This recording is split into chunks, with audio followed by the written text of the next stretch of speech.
Imagine an empire so vast that it ruled over 40% of the entire human population. An empire that built the world's first true highway system, invented the first standardized postal service, and was the first to practice state-sponsored religious tolerance. Most people know them as the villains from the movie 300. But the real Achaemenid Empire wasn't just a military machine, it was the world's first true superpower. They didn't just conquer the world, they figured out how to manage it. But how did a group of nomadic pastoralists from the Iranian plateau build a civilization that spanned 3 continents, only to have it all vanish at the hands of a 26-year-old Macedonian king? This is the rise and fall of the Achaemenid Empire. Before they were the Persians, they were the Parsa, nomadic tribes wandering the western Iranian plateau around 1000 BC. For centuries, they lived in the shadow of the Medes, another group of Iranian people who had established a short-lived empire after helping overthrow the Assyrians. But in 559 BC, a man named Cyrus II, history knows him as Cyrus the Great, took the throne of a small kingdom called Anshan. He wasn't content being a vassal.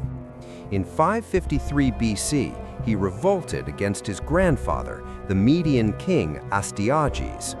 Within 3 years, Cyrus didn't just win, he captured the Median capital and took over their entire empire.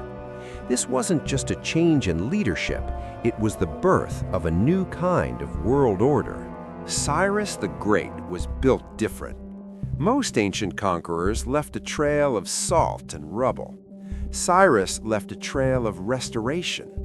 When he conquered the Neo-Babylonian Empire in 539 BC, he didn't sack the city.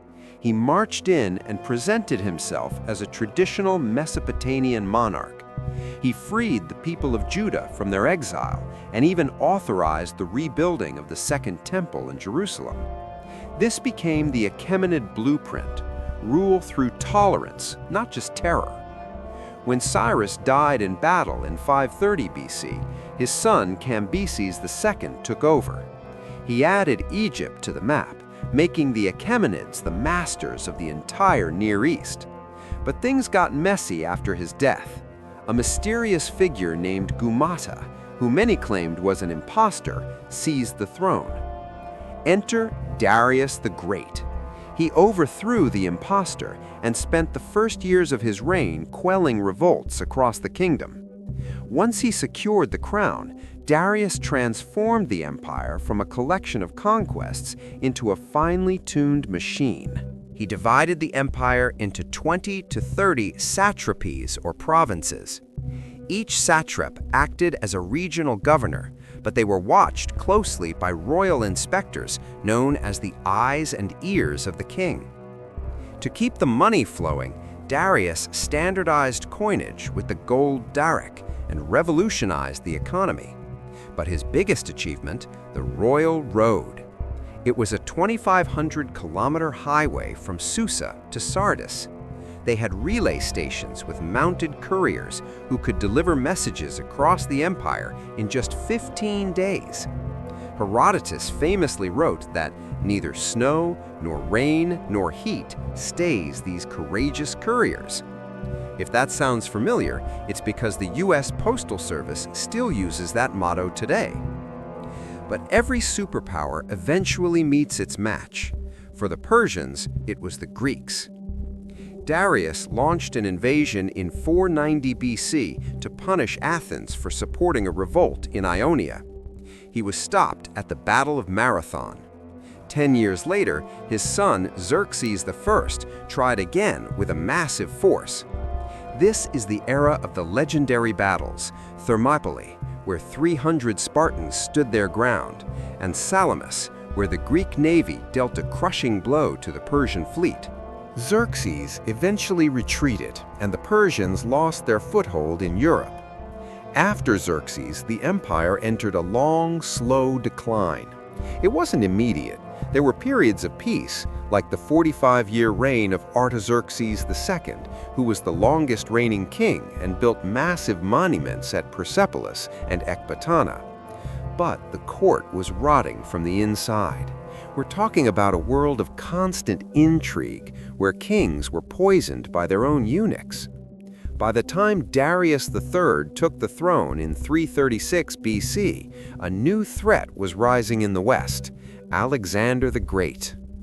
Alexander was a military genius who moved with a speed the Persians couldn't match. He defeated Darius III at Granicus, Issus, and finally at Gaugamela in 331 BC. The Persian capital, Persepolis, was surrendered and then destroyed by fire in 330 BC. Darius III was eventually murdered by one of his own kinsmen, ending the Achaemenid line. So, what was the secret sauce? Why did this empire work while others crumbled? It was their multi-state model. The Achaemenids didn't try to force everyone to speak one language or worship one god. While Old Persian was the dynastic tongue, Aramaic was the lingua franca for business. They used Egyptian architects, Greek stonecutters, and Babylonian bricklayers to build their palaces. Even their military was a melting pot. The elite immortals were the core, but their navy was run by Phoenicians and Greeks. By allowing people to keep their cultures, the Achaemenids created a Pax Persica, a period of relative stability that allowed trade and art to flourish across thousands of miles. The Achaemenid Empire didn't really die, it was absorbed. Alexander the Great kept the Achaemenid administrative structure, leading some scholars to call him the last of the Achaemenids. The systems the Persians invented, the centralized bureaucracy, the postal system, and the road networks, were adopted by the Romans, the Byzantines, and the later Islamic caliphates. Even the concept of a world empire that protects the individuality of its member states was an Achaemenid invention. They set the template for how to run a superpower. In 1971, Iran held a massive 2,500-year celebration to honor the foundation of the empire by Cyrus the Great. It shows that even 2 millennia later, the Achaemenid legacy is the heartbeat of Iranian identity.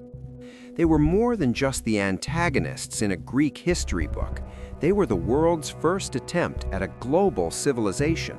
They proved that you could rule with a friend's mind, and that tolerance could be a more powerful tool for empire building than the sword. So next time you see a movie about the barbaric Persians, remember the royal road, the edict of Cyrus, and the empire that taught the world how to be big. Thanks for watching. If you want to dive deeper into ancient history, hit that subscribe button. See you in the next one.